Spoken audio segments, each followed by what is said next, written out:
Tras la caída del Tercer Reich y el suicidio de Adolf Hitler, el mundo entero se centró en los crímenes del régimen nazi.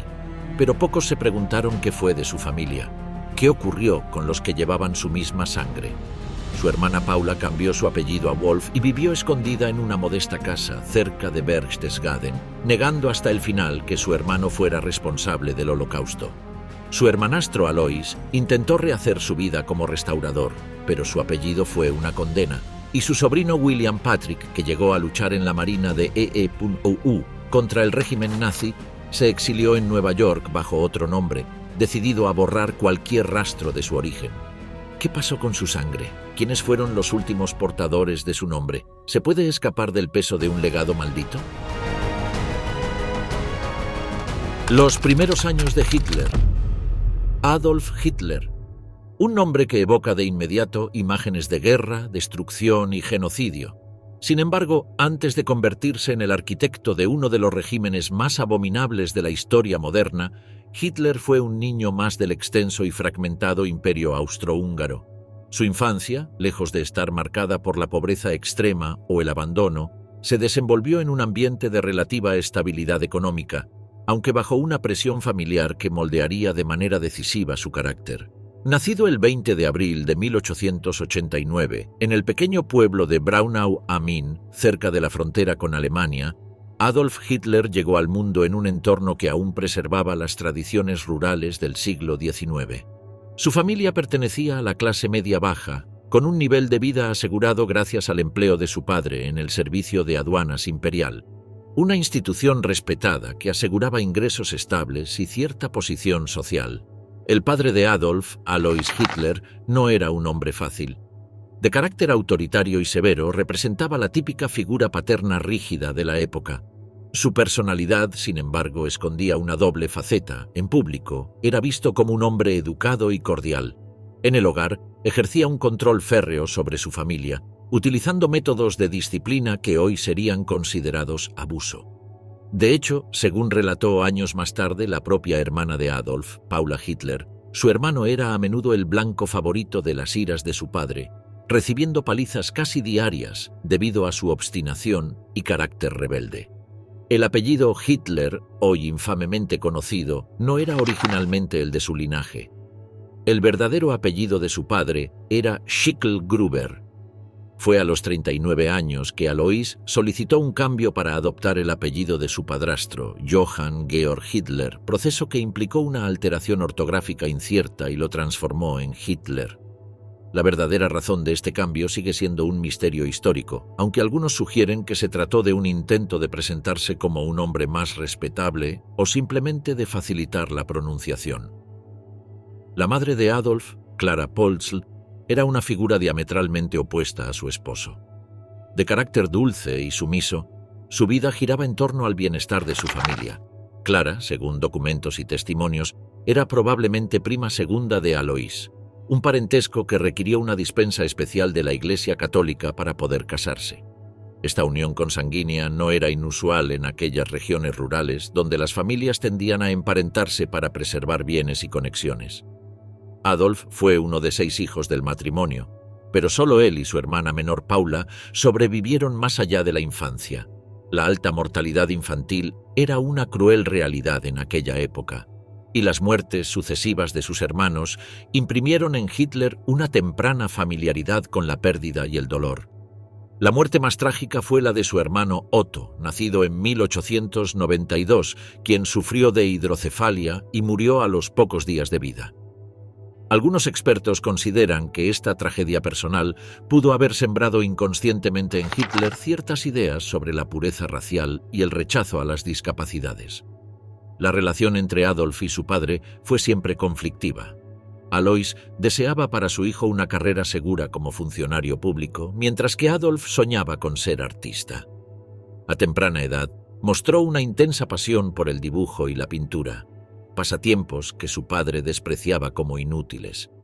Este choque de voluntades alimentó el resentimiento y la rebeldía en el joven Adolf, cuyas frustraciones fueron creciendo en paralelo al deterioro de la salud de Alois.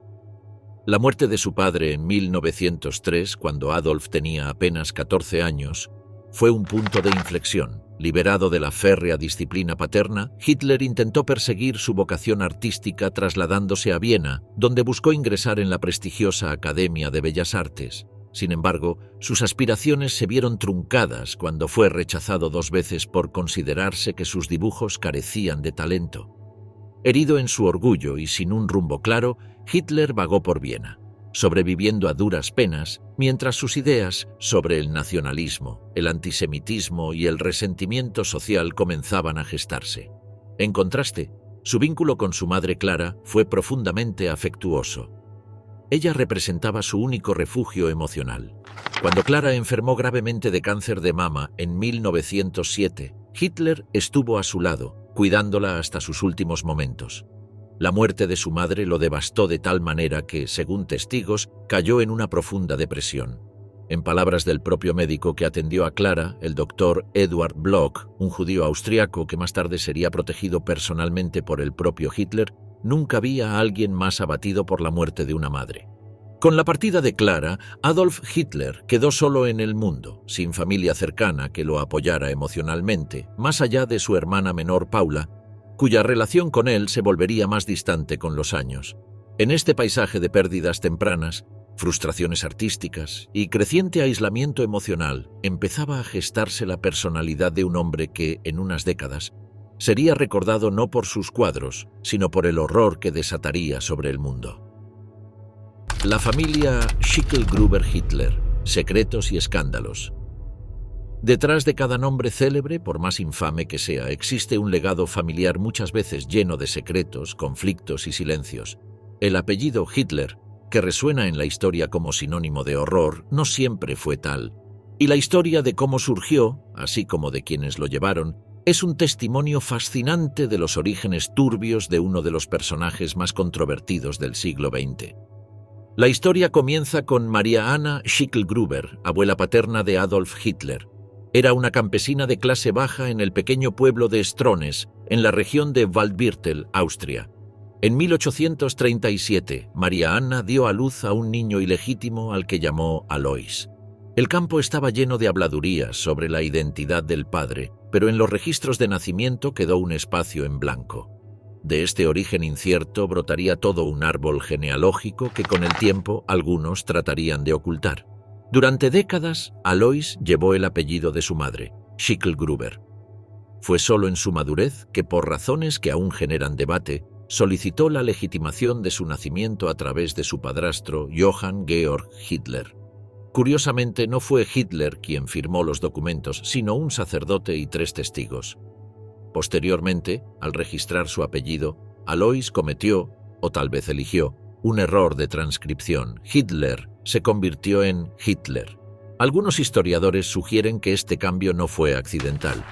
En la época, tener un apellido sonoro, breve y germánico podía abrir puertas en el servicio de aduanas imperial. Schicklgruber sonaba rural, tosco, asociado a campesinos pobres. Hitler parecía, en cambio, corto, militar, autoritario.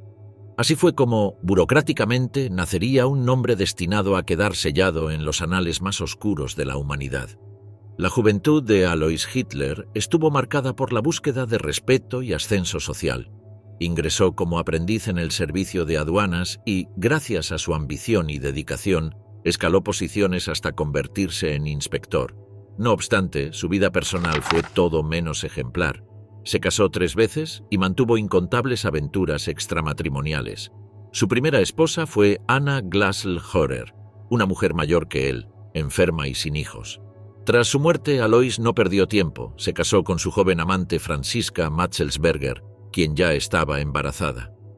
De este matrimonio nacieron 2 hijos reconocidos, Alois Hitler Jr. en 1882 y Angela Hitler en 1883. La felicidad de esta nueva unión fue efímera. Franziska murió joven, de tuberculosis, dejando viudo nuevamente a Alois.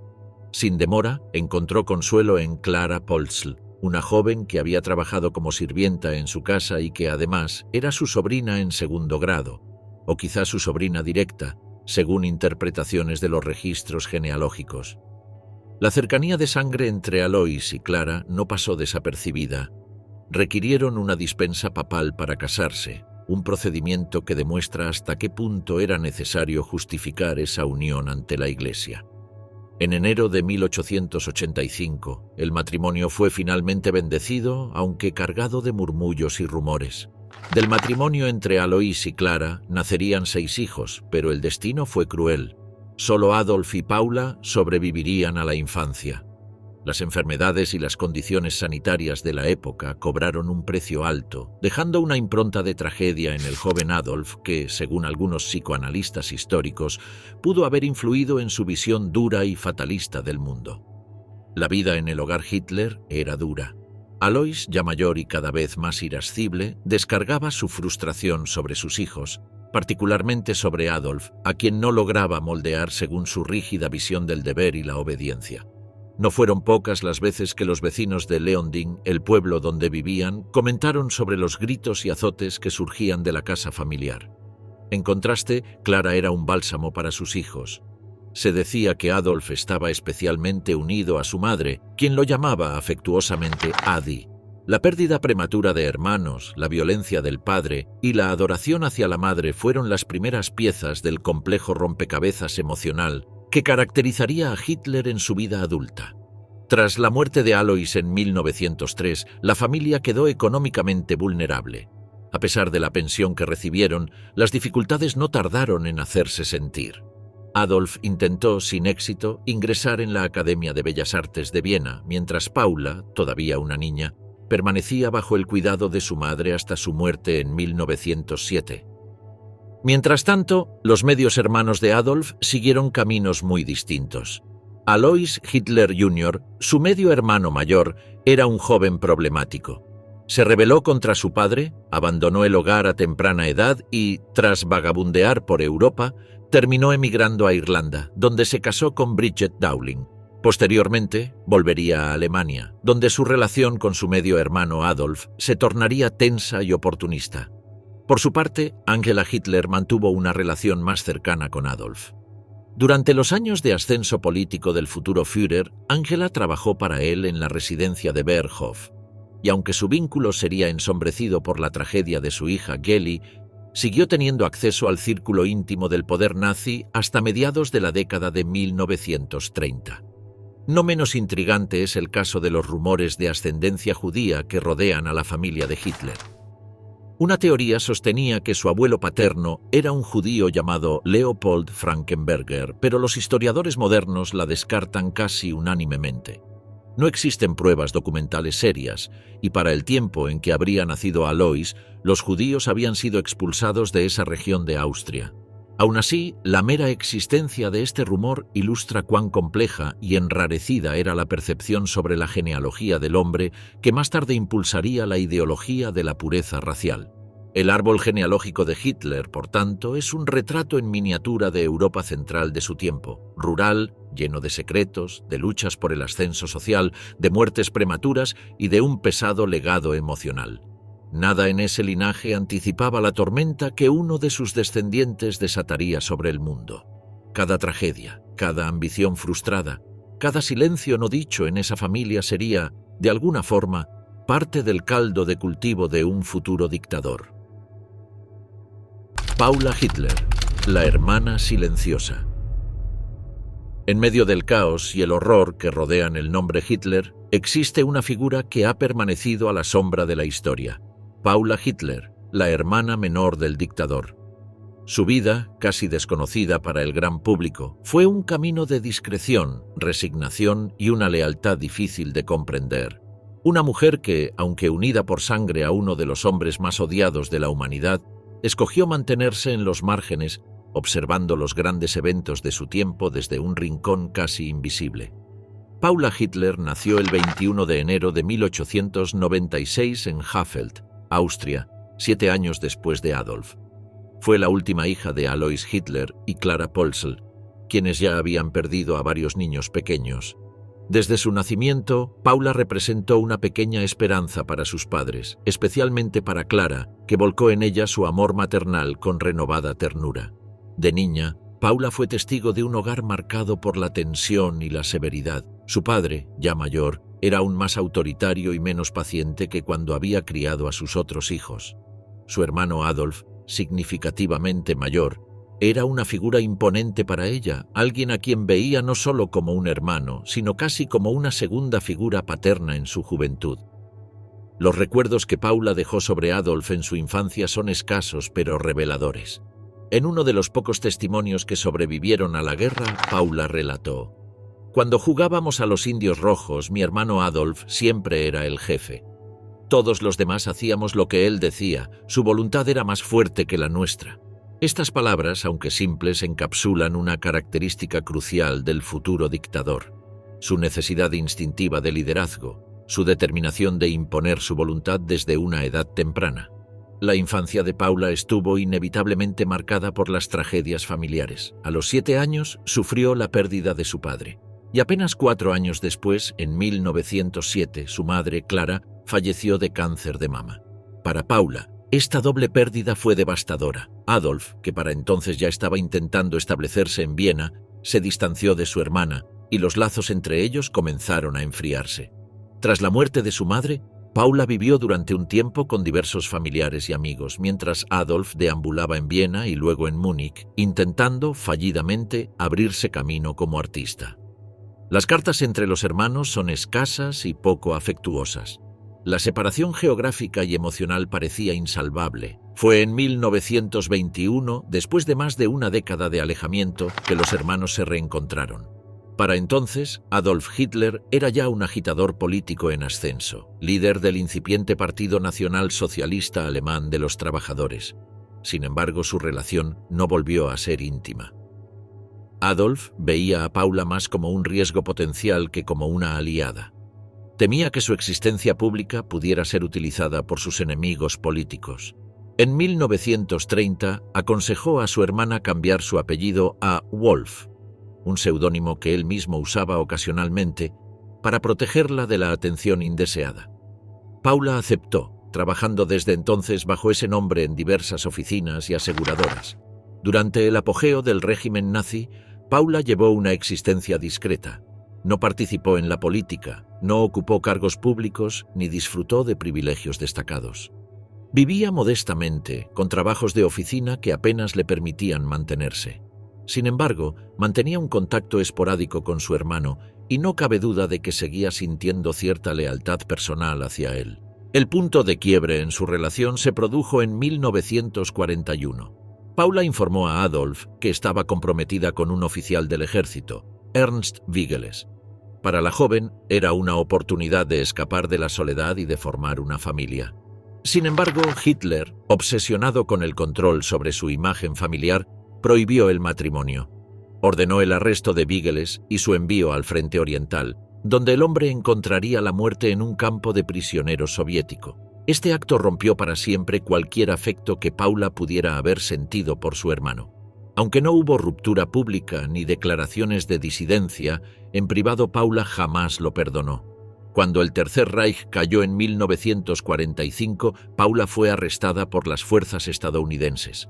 Fue detenida, interrogada y sus bienes fueron confiscados. Durante su interrogatorio, defendió la memoria de Adolf, afirmando que no podía creer que su hermano hubiera ordenado atrocidades como el Holocausto. En sus palabras, no podía concebirlo.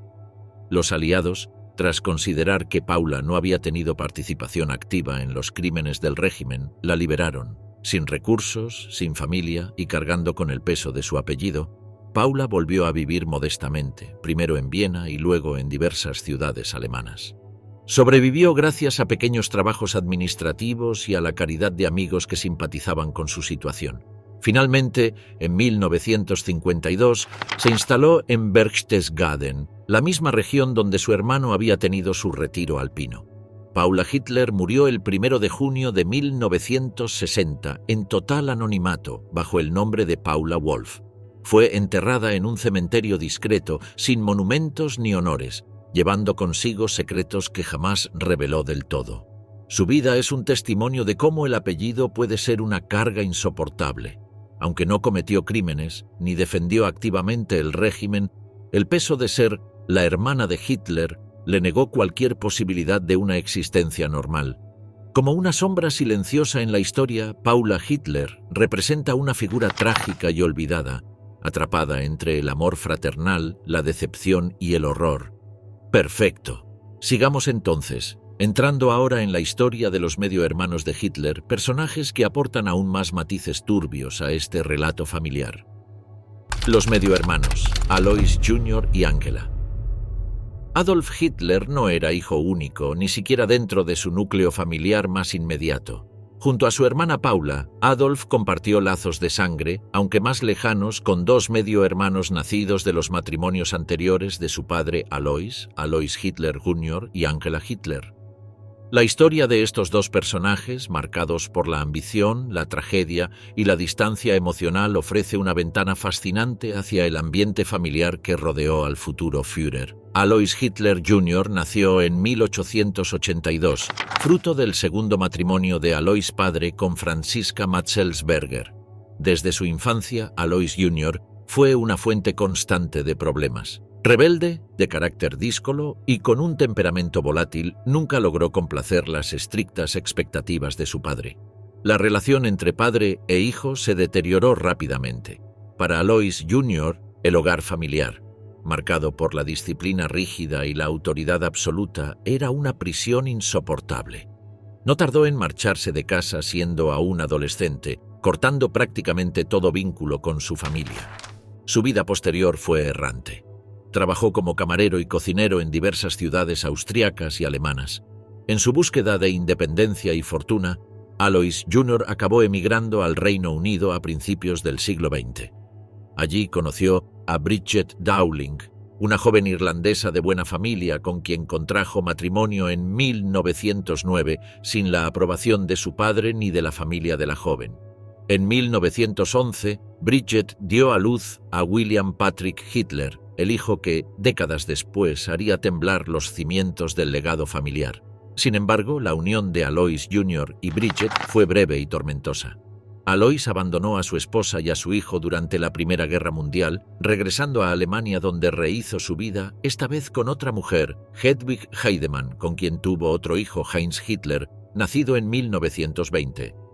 Durante los años del ascenso de su medio hermano Adolf al poder, Alois Jr. intentó aprovecharse de su parentesco. Estableció un restaurante de lujo en Berlín, frecuentado por miembros del partido nazi, usando discretamente el prestigio de su apellido, aunque cuidándose de no llamar demasiado la atención pública. Tras el colapso del Tercer Reich, Alois Jr. supo moverse inteligentemente.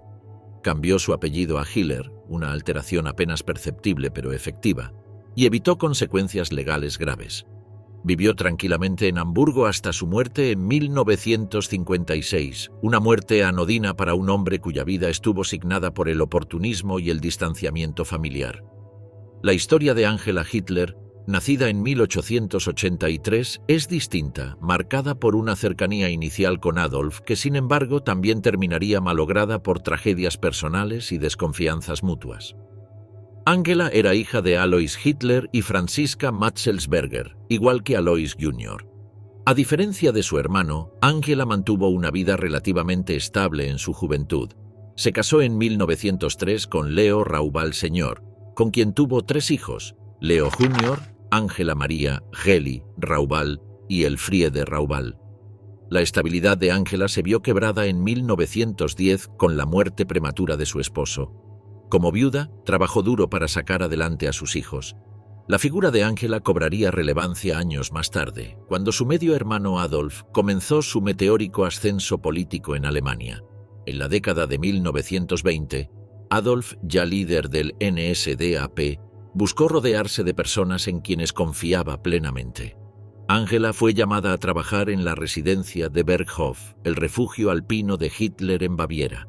Allí supervisaba la cocina, la limpieza y la atención del hogar, garantizando que el entorno privado del Führer estuviera libre de elementos indeseables. Este vínculo familiar no era solo práctico. Adolf confiaba en Angela más que en la mayoría de sus colaboradores políticos. Sin embargo, esta relación sufrió un golpe irreparable con la tragedia de Geli Raubal, la hija de Angela. Geli, joven, atractiva e inteligente, se convirtió en el objeto de un profundo afecto y quizás de una pasión enfermiza por parte de su tío Adolf. Su muerte en 1931, oficialmente declarada suicidio, dejó cicatrices imborrables tanto en Angela como en Adolf. Angela culpó a su medio hermano por la presión y el control asfixiante que había ejercido sobre Gelli, aunque nunca lo denunció públicamente. Tras el episodio de Gelli, Angela se distanció del círculo íntimo de Adolf. En 1936 se casó nuevamente, esta vez con un arquitecto llamado Martin Hamich, y se retiró de la vida política y pública.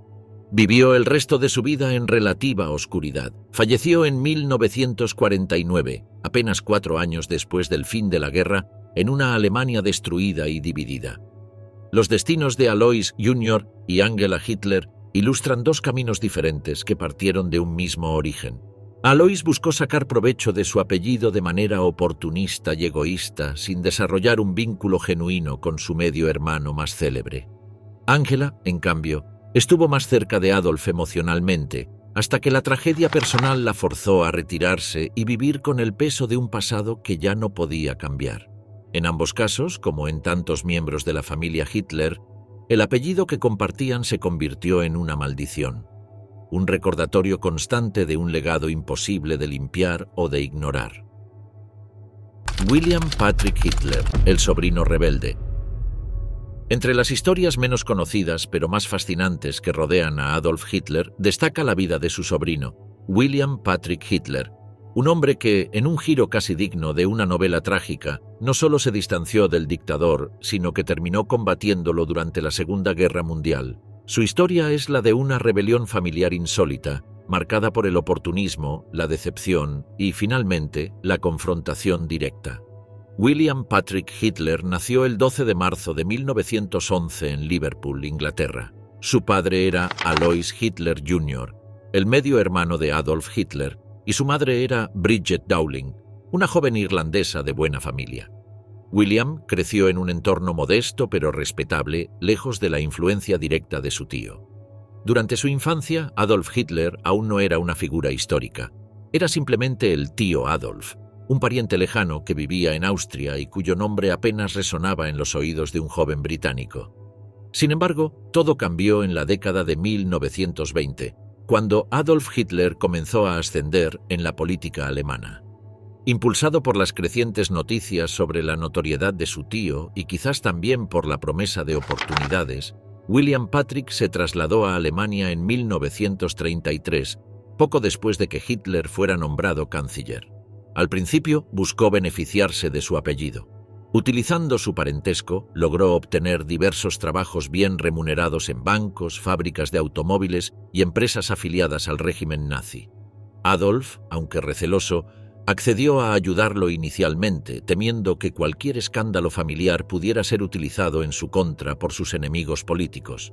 Sin embargo, pronto se dio cuenta de que William era ambicioso e impredecible.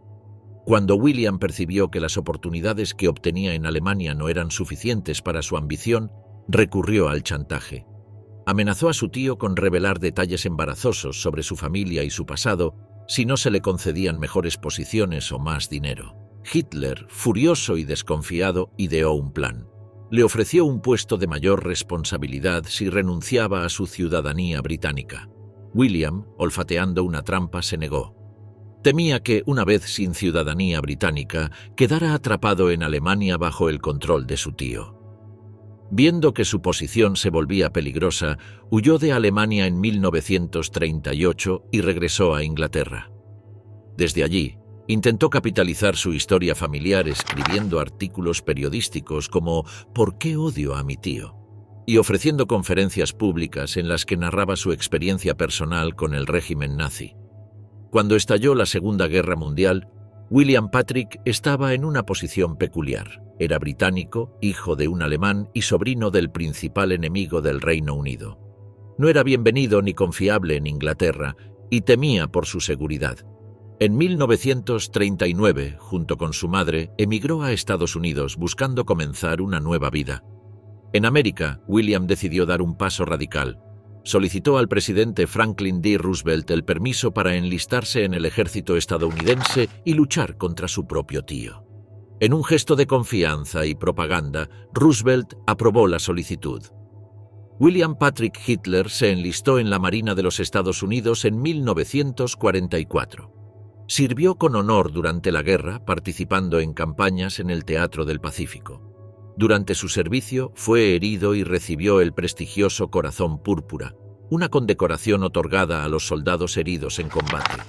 Al finalizar la guerra, William comprendió que no podía vivir con el apellido Hitler en los Estados Unidos. La sola mención del nombre evocaba odio y sospecha. Cambió legalmente su nombre a William Patrick Stuart Houston, intentando dejar atrás el pesado legado de su sangre.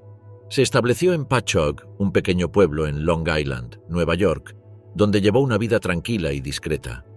Se casó con una mujer alemana llamada Phyllis, y juntos tuvieron 4 hijos, Alexander, Louis, Howard y Brian. Curiosamente, sus descendientes han vivido en completo anonimato, rehusándose a ser entrevistados o a aparecer en público. De hecho, durante años circuló el rumor de que los hijos de William habían pactado entre ellos no tener descendencia para que la línea de sangre de Hitler se extinguiera voluntariamente. Aunque nunca confirmado oficialmente, el pacto es parte de las leyendas modernas que rodean a esta rama de la familia. William Patrick Hitler murió en 1987, a los 76 años de edad, tras una vida marcada por el intento de redimirse de la carga de su apellido. Su vida es un testimonio poderoso de que incluso dentro de la familia más infame puede surgir una chispa de resistencia. Mientras Adolf Hitler dejó un legado de muerte y destrucción, William, su sobrino, eligió otro camino: luchar contra la tiranía y tratar de construir una vida digna en un mundo libre. En medio de la sombra ominosa del nazismo, William Patrick fue, en cierto modo, una luz de rebeldía silenciosa. Un recordatorio de que la sangre no siempre determina el destino. Geli Raubal, el amor prohibido.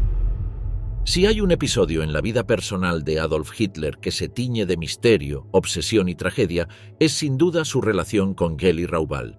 Esta historia, a menudo pasada por alto en los grandes relatos de la Segunda Guerra Mundial, ofrece una visión íntima y profundamente inquietante del carácter del futuro dictador. Angela Hitler, la media hermana de Adolf, tuvo 3 hijos de su matrimonio con Leo Raubal Sr. Entre ellos, destacaba Angela María Raubal, conocida como Geli, nacida en 1908.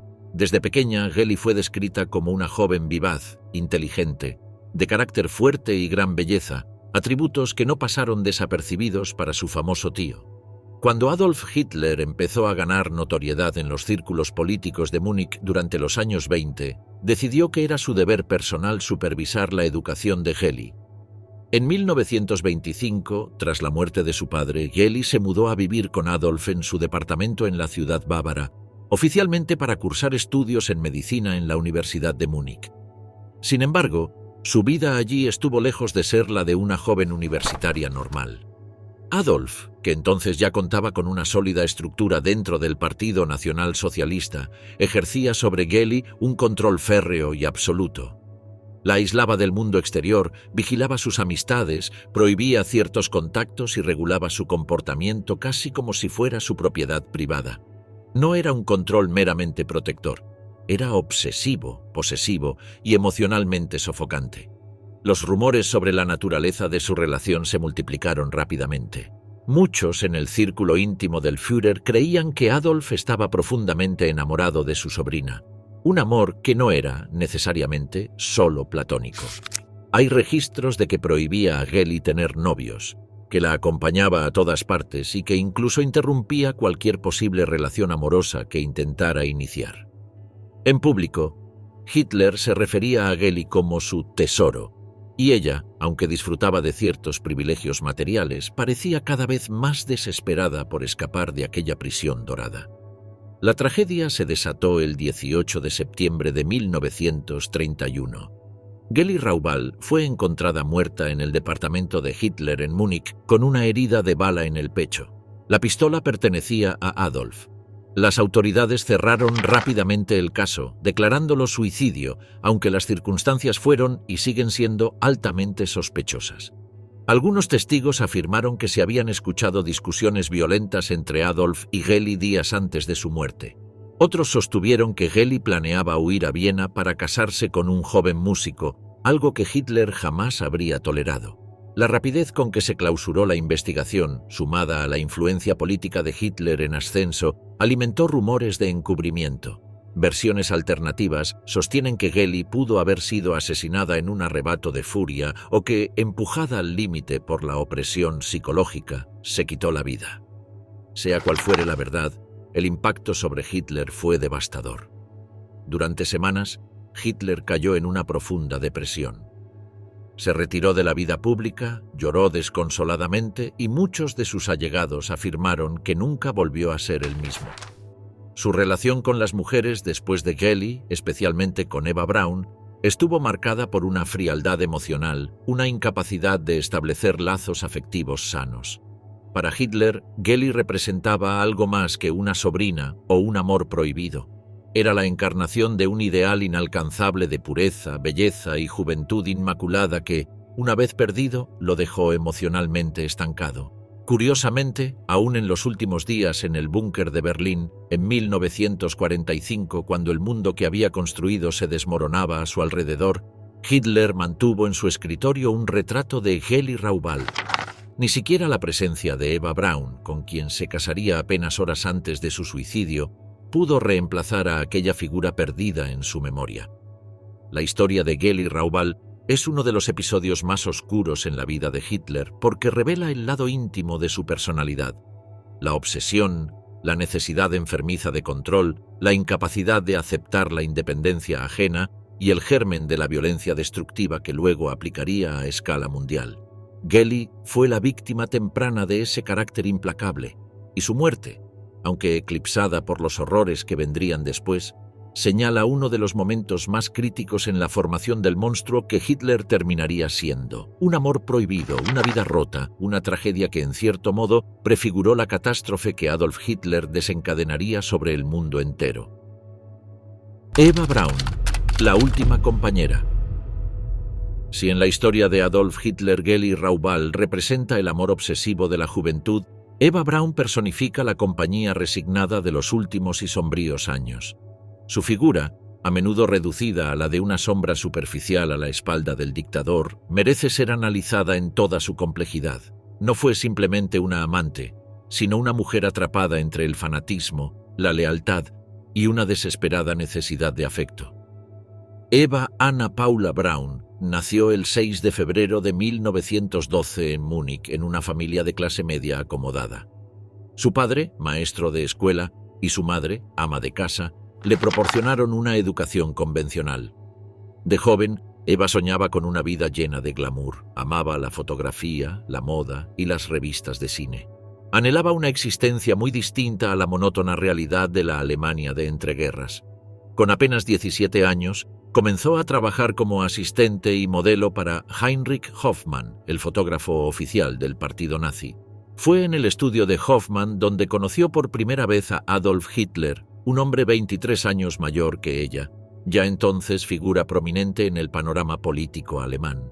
Desde el inicio, la relación fue desequilibrada. Hitler, marcado por el trauma de la muerte de Geli Raubal, mantenía una distancia emocional considerable. Para Eva, sin embargo, Hitler era fascinante. Un hombre poderoso, carismático, que prometía una vida distinta a todo lo que había conocido. La relación se desarrolló en la sombra. Hitler, consciente de su imagen pública, se esforzaba por mantener su vida privada alejada de los reflectores. Presentarse como un hombre casado únicamente con Alemania era parte de su construcción política. Por ello, Eva Braun vivió años de soledad en un extraño limbo. Era su pareja en privado, pero no podía ser reconocida oficialmente. Esta marginalidad emocional tuvo un precio devastador. En 1932, apenas 3 años después de conocerse, Eva intentó suicidarse con un disparo en el pecho. No fue un intento fatal, pero el mensaje era claro. La joven estaba dispuesta a todo por ser tomada en cuenta. Hitler, lejos de apartarla, reforzó su vínculo con ella tras el incidente. Le otorgó una serie de privilegios, acceso a Berghof, atención personal y regalos costosos, pero siguió manteniéndola lejos de la esfera pública. Eva Braun entendió entonces que, para permanecer al lado de Hitler, debía aceptar un papel subordinado y clandestino. La relación se estabilizó en un patrón peculiar. Eva se instaló en la residencia de Berghof, donde disfrutaba de ciertos lujos y de la compañía de un pequeño círculo de amigos, muchos de ellos miembros del séquito personal de Hitler. Pasaba los días tomando fotografías, montando en bicicleta, esquiando y participando en pequeños actos sociales cuidadosamente orquestados. Su vida, aunque cómoda materialmente, estaba marcada por un profundo aislamiento emocional. Hitler la visitaba de manera irregular, más preocupado por los asuntos del Estado y la guerra que por su relación sentimental. En 1935, Eva volvió a intentar suicidarse, esta vez ingiriendo una sobredosis de somníferos. Nuevamente sobrevivió y nuevamente Hitler reforzó su compromiso informal con ella, asegurándose de que su lealtad no flaqueara. A pesar de estos episodios, Eva Braun nunca intervino en política. No participó en las decisiones del régimen, ni en reuniones, ni en conspiraciones. Se mantuvo en su papel de acompañante silenciosa, totalmente alejada del terror que el régimen nazi desplegaba en Europa. Mientras la guerra avanzaba y el Tercer Reich comenzaba a colapsar, Eva permaneció fiel a Hitler. Cuando quedó claro que la derrota era inevitable, tomó la decisión de reunirse con él en el búnker de la Cancillería, en el corazón de Berlín. Allí, en un ambiente opresivo, rodeados de la inminencia de la derrota, Hitler y Eva se casaron el 29 de abril de 1945, en una ceremonia austera y casi desesperada. Tras la boda, compartieron una modesta comida nupcial con sus allegados más cercanos. El 30 de abril de 1945, apenas un día después de su boda, Adolf Hitler y Eva Braun pusieron fin a sus vidas. Hitler se disparó en la cabeza, mientras Eva eligió envenenarse con cianuro. Sus cuerpos fueron quemados en el jardín de la Cancillería para evitar que cayeran en manos enemigas. La muerte de Eva Braun fue la conclusión inevitable de una vida vivida a la sombra de un monstruo. Su existencia, marcada por el sacrificio de su identidad, su libertad y su felicidad personal, es una de las más trágicas entre los personajes secundarios del drama del Tercer Reich. Fue una mujer que amó a un hombre, no necesariamente por sus ideales, sino por su poder y su magnetismo personal, y por ese amor pagó el precio más alto posible, la anulación de su vida individual y, finalmente, su muerte. En los años posteriores a la guerra, la figura de Eva Braun sería objeto de múltiples interpretaciones. Para algunos, una víctima ingenua, para otros, una cómplice silenciosa.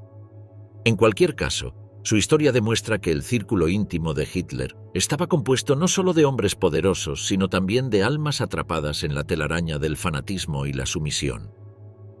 Los descendientes perdidos, Otto, Heinz y Leo Raubal. Cuando se habla de la familia de Adolf Hitler, el foco suele recaer en figuras como su hermana Paula o su sobrino William Patrick. Sin embargo, existen otros nombres menos conocidos, parientes que, aunque mucho menos famosos, también fueron arrastrados a las corrientes devastadoras del siglo XX. Otto Hitler, Heinz Hitler y Leo Raubal Jr., tres vidas diferentes, tres destinos trágicos que iluminan otras facetas del oscuro legado familiar. Otto Hitler es, quizá, el miembro más trágicamente efímero del árbol genealógico de los Hitler. Nació en 1892, fruto del matrimonio entre Alois Hitler y Clara Polzl. Sin embargo, Otto llegó al mundo aquejado de hidrocefalia, una grave malformación congénita que, en aquellos tiempos, era casi siempre una sentencia de muerte temprana. El pequeño Otto vivió apenas 6 días. Su existencia es casi un pie de página en la historia familiar, pero su muerte no fue irrelevante. La tragedia dejó una profunda herida emocional en Clara, la madre de Adolf, que ya había sufrido otras pérdidas infantiles. Para Adolf, que entonces tenía apenas 3 años, el impacto es difícil de medir. Algunos historiadores especulan que esta temprana confrontación con la enfermedad y la muerte pudo haber influido de manera subconsciente en su visión posterior sobre la pureza racial y su desprecio absoluto hacia las personas con discapacidades físicas y mentales. En el Tercer Reich, Hitler impulsaría programas de eutanasia contra los discapacitados bajo la política denominada Aktion T4, que justificaba la eliminación de vidas indignas de ser vividas. Una macabra ironía si se considera que su propio hermano menor había sido una víctima natural de las mismas condiciones que él más tarde condenaría a muerte sistemáticamente. Otto Hitler, el niño olvidado, es, en cierto modo, el primer testigo silencioso de un fanatismo que aún estaba en gestación. Heinz Hitler, nacido en 1920, era hijo de Alois Hitler Jr. y su segunda esposa, Hedwig Heidemann. A diferencia de su medio hermano William Patrick, que renegaría de sus lazos familiares, Heinz fue un fervoroso seguidor de su tío Adolf. Educado en escuelas de élite diseñadas para la formación de la futura generación de líderes nazis, Heinz se convirtió en el sobrino modelo del régimen. Era disciplinado, devoto y creía firmemente en la ideología nacionalsocialista. Con la llegada de la guerra, Heinz ingresó en el Heer, el ejército regular alemán, como oficial de señales. Participó en la Operación Barbarroja, la invasión alemana de la Unión Soviética en 1941, una de las campañas más brutales de la historia militar. Sin embargo, su lealtad no le aseguró la supervivencia. En 1942, durante una misión en el Frente Oriental, Heinz fue capturado por las fuerzas soviéticas. En los campos de prisioneros soviéticos, donde las condiciones eran inhumanas, Heinz sufrió malos tratos y torturas. Según los registros, murió poco después de su captura, a los 22 años de edad. La versión oficial habla de muerte por enfermedad o malos tratos, aunque las circunstancias exactas siguen siendo inciertas. Así terminó la vida de un joven que había abrazado por completo el ideario nazi. Su muerte a manos de aquellos que su tío había declarado enemigos mortales es otra triste vuelta de tuerca en la historia de la familia Hitler. Leo Raubal Jr., nacido en 1906, era hijo de Angela Hitler, media hermana de Adolf, y Leo Raubal Sr. A diferencia de Heinz o William Patrick, Leo era apolítico, un académico dedicado, que trabajaba como profesor de química en la ciudad de Salzburgo antes del estallido de la guerra. Sin embargo, el estatus familiar lo alcanzó inevitablemente. Con la expansión de la guerra, Leo fue llamado a filas en 1939, como muchos hombres jóvenes de su generación. Sirvió en la Luftwaffe, la Fuerza Aérea Alemana, como oficial técnico. Su destino daría un giro dramático en enero de 1943, durante la Batalla de Stalingrado, uno de los enfrentamientos más sangrientos de la Segunda Guerra Mundial. Allí, Leo fue herido y posteriormente capturado por el Ejército Rojo. Al ser interrogado, su identidad y su parentesco con Adolf Hitler fueron revelados, aunque inicialmente no causaron gran impresión entre sus captores.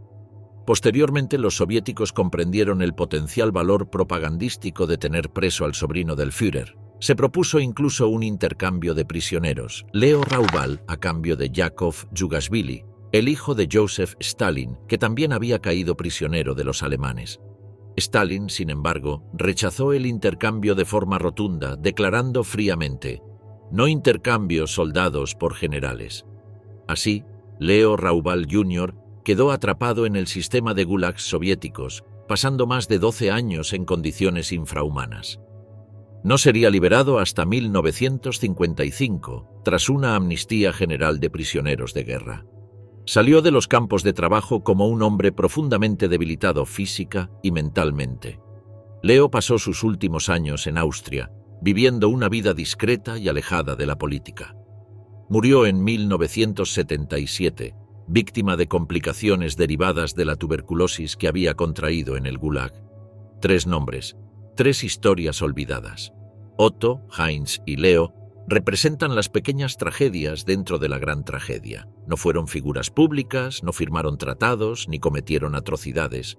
Sin embargo, sus vidas estuvieron irremediablemente marcadas por el peso de un apellido que los ligó a una catástrofe histórica que no eligieron. En ellos vemos el reverso humano de la historia, los familiares de los monstruos, a menudo atrapados sin escape posible entre el estigma, el fanatismo y la destrucción. ¿Un Hitler judío? Mitos y realidades.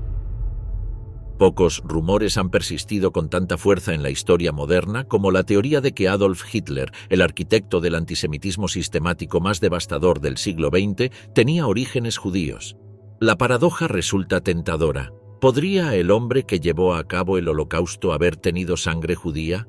A lo largo de las décadas, esta hipótesis ha sido debatida, investigada y, en gran medida, desacreditada. pero su sola existencia revela tanto sobre las ansiedades del pasado como sobre la complejidad de los orígenes familiares de Hitler. La versión más conocida de esta teoría sostiene que el abuelo paterno de Hitler habría sido un judío llamado Leopold Frankenberger, residente en Graz, en la región de Estiria, Austria. Según esta narrativa, Maria Anna Schicklgruber, la abuela paterna de Hitler, habría trabajado como sirvienta en casa de la familia Frankenberger y habría quedado embarazada de un joven miembro de esa familia. La historia ganó popularidad gracias a los testimonios de Hans Frank, uno de los juristas nazis más cercanos a Hitler, quien en sus confesiones antes de ser ejecutado en Nuremberg afirmó que había investigado los orígenes del Führer y había encontrado esta posible conexión. Sin embargo, la evidencia histórica sólida para sustentar esta afirmación es, en el mejor de los casos, inexistente. Primero, en el momento en que Maria Anna Schicklgruber habría concebido a Alois, el futuro padre de Hitler, no existía evidencia documental de que hubiera familias judías viviendo en Graz. Los judíos habían sido expulsados de Estiria en 1496 por una orden imperial y no pudieron regresar oficialmente hasta el siglo XIX, mucho después de la fecha en cuestión. Para cuando Maria Anna dio a luz en 1837, no había registros legales de judíos residiendo allí. Segundo, no existe constancia documental alguna de la existencia de un Leopold Frankenberger en Graz en esa época. No hay censos, registros fiscales ni archivos parroquiales que respalden la afirmación. De hecho, los investigadores austríacos más serios consideran el relato de Hans Frank como altamente sospechoso, posiblemente producto de su desesperado intento de justificar su propio comportamiento colaboracionista tras la caída del Tercer Reich. Tercero, incluso los historiadores más críticos con Hitler como Ian Kershaw y Joachim Fest descartan la hipótesis como infundada. Ambos sostienen que el linaje de Hitler era, en términos étnicos, típicamente germano-austríaco y católico, sin rastros comprobables de ascendencia judía. Entonces, ¿de dónde surge la persistencia de esta teoría? Parte de la respuesta radica en el propio complejo de inseguridad que rodeaba a Hitler respecto a su genealogía.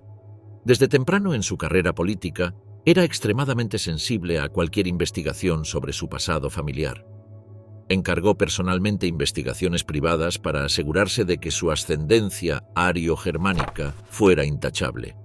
Además, algunas lagunas en los registros de nacimiento, como el hecho de que su padre, Alois, fuera ilegítimo, alimentaron el terreno fértil para especulaciones. En un régimen que basaba su legitimidad en la pureza racial, cualquier ambigüedad sobre los orígenes del líder supremo resultaba potencialmente devastadora. Por eso, se desplegó un esfuerzo considerable para blindar la imagen de Hitler como un hijo perfecto de Alemania, incluso si esto requería omitir o reinterpretar hechos incómodos. Algunos historiadores también señalan que Hitler, al carecer de vínculos familiares sólidos, por la muerte de sus padres, el distanciamiento de sus hermanos y su orfandad emocional, era más vulnerable a construir una identidad política absolutista, basada en una fantasía racial que supliera la incertidumbre personal. Finalmente, no podemos ignorar que la persistencia de la teoría del Hitler judío cumple una función psicológica. Es una forma de reconciliar lo inconcebible.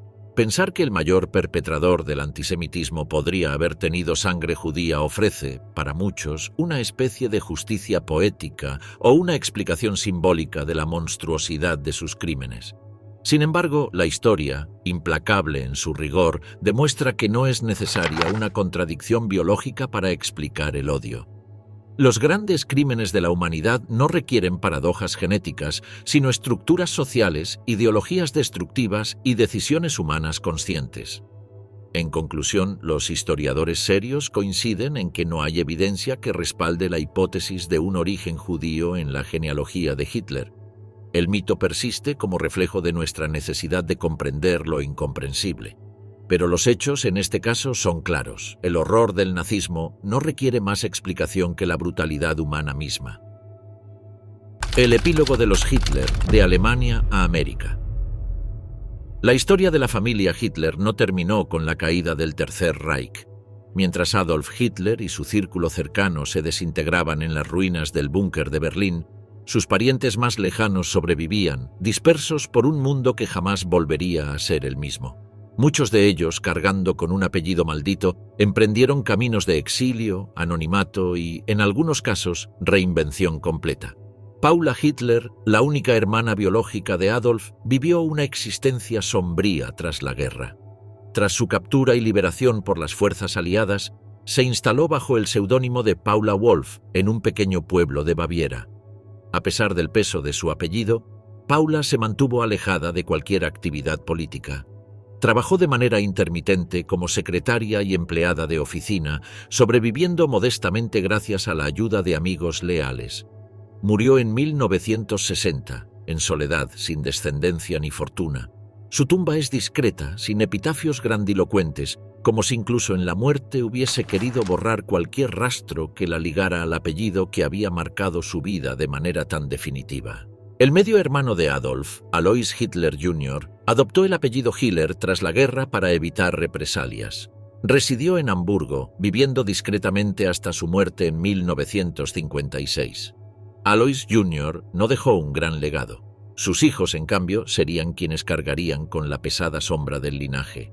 William Patrick Hitler, como vimos, había emigrado a los Estados Unidos antes del estallido de la guerra. Tras luchar heroicamente contra el régimen nazi en la Marina estadounidense y recibir el Corazón Púrpura, William comprendió que su apellido era una barrera infranqueable en la sociedad estadounidense de posguerra. Decidió entonces cambiar legalmente su nombre a Guillermo Patrick Stuart Houston. Se instaló en Patchogue, un pequeño pueblo en Long Island, Nueva York, donde abrió un modesto laboratorio de análisis médicos. Se casó con una mujer alemana, Phyllis, y tuvo 4 hijos, Alexander, Louis, Howard y Brian. A lo largo de su vida, William evitó toda exposición pública. Rechazó entrevistas, contratos editoriales y cualquier intento de explotar su historia familiar. Quería proteger a sus hijos del peso del apellido y evitar que su familia quedara asociada a la figura de Adolf Hitler. Murió en 1987, a los 76 años, tras una vida de anonimato consciente y deliberado. De los 4 hijos de William Patrick, ninguno tuvo descendencia. Este hecho alimentó uno de los rumores más persistentes alrededor de los últimos Hitler, el llamado Pacto de Silencio. Según diversas fuentes, los hijos de William habrían acordado entre ellos no tener hijos para garantizar que la línea de sangre de Adolf Hitler se extinguiera de forma definitiva. Aunque nunca se ha confirmado públicamente, dado que los Stuart Houston han mantenido un estricto silencio mediático. La realidad es que hasta el día de hoy no existe un descendiente directo de Adolf Hitler ni de su rama familiar inmediata. Alexander Stuart Houston, el más conocido de los hermanos, vive actualmente en Nueva York, llevando una vida completamente apartada de cualquier exposición pública. Este pacto, si realmente existió, representa una decisión simbólica poderosa. La renuncia consciente a perpetuar un linaje contaminado por la historia, una forma de redención silenciosa frente a los horrores del pasado. Elfriede Raubal, la hija menor de Angela Hitler, también optó por el anonimato tras la guerra. Vivió discretamente en Alemania, lejos del interés público, hasta su muerte en 1993. Su hijo, del que se sabe muy poco, sigue vivo, aunque su identidad permanece cuidadosamente protegida. Mientras tanto, otros parientes lejanos simplemente diluyeron sus lazos con el apellido, cambiando sus nombres o adoptando nuevas identidades en distintas partes de Europa. La caída del Tercer Reich no solo significó el fin de un régimen político, también supuso la desintegración total de una familia, cuyas ramas, antes unidas por la sangre, se dispersaron para siempre, marcadas por la infamia, el miedo y el peso insoportable de la memoria.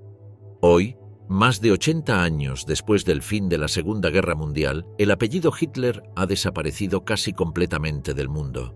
No queda un linaje que reivindique ese nombre, ni una descendencia que busque perpetuarlo.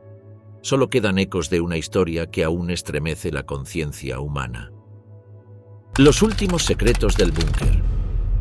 La escena final de la vida de Adolf Hitler no se libró en un majestuoso campo de batalla ni en un tribunal. Se desarrolló en las oscuras entrañas de Berlín, en un búnker subterráneo, mientras el mundo que había construido a sangre y fuego se desmoronaba irremediablemente a su alrededor.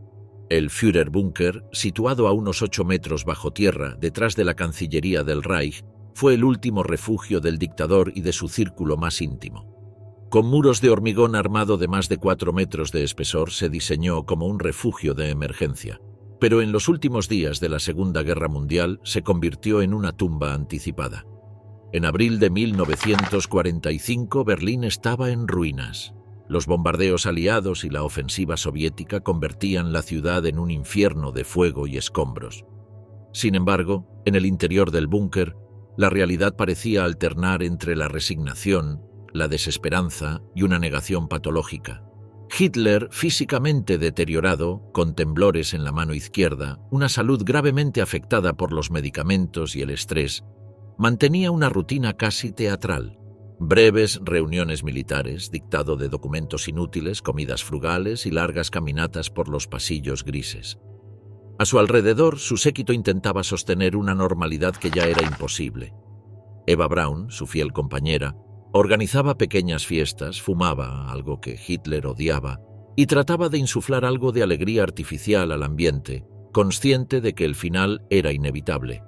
También estaban Joseph y Magda Goebbels, el ministro de propaganda nazi, y su esposa, quienes habían llevado a sus 6 hijos pequeños al búnker, en un acto de fidelidad fanática que culminaría en una de las escenas más macabras de la historia moderna.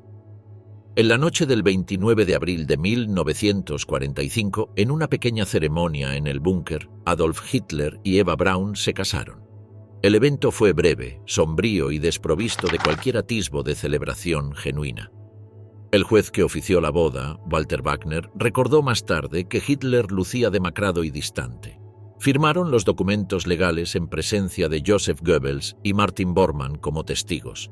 Esa misma noche, Hitler dictó su testamento político, en el que designaba a Karl Dönitz como su sucesor en el cargo de presidente del Reich y condenaba amargamente a los traidores como Heinrich Himmler y Hermann Göring, quienes habían intentado negociar la rendición con los aliados a espaldas suyas. En su testamento privado, Hitler reconoció su matrimonio con Eva y solicitó que ambos fueran incinerados tras su muerte, para evitar que sus cuerpos fueran exhibidos como trofeos. La mañana del 30 de abril de 1945, Hitler y Eva Braun desayunaron juntos. En algún momento después del almuerzo, se despidieron de su séquito más cercano. En una pequeña sala privada del búnker, Hitler se disparó en la cabeza mientras Eva Braun ingirió una cápsula de cianuro. Cuando sus cadáveres fueron encontrados, los ayudantes, siguiendo las instrucciones previas de Hitler, llevaron los cuerpos al jardín de la Cancillería, los rociaron con gasolina y les prendieron fuego. Mientras las llamas consumían los restos de los recién casados, el Ejército Rojo avanzaba inexorablemente sobre las ruinas de Berlín. Tras el suicidio de Hitler y Eva Braun, el caos se apoderó del búnker. Joseph y Magda Goebbels, incapaces de imaginar un mundo sin el Führer, decidieron poner fin a la vida de sus 6 hijos envenenándolos mientras dormían. Luego ambos se suicidaron, Magda ingiriendo veneno, Joseph disparándose. Otros miembros del personal intentaron escapar, pero pocos lo lograron. Muchos fueron capturados por los soviéticos, quienes los interrogaron extensivamente sobre los últimos días del Tercer Reich.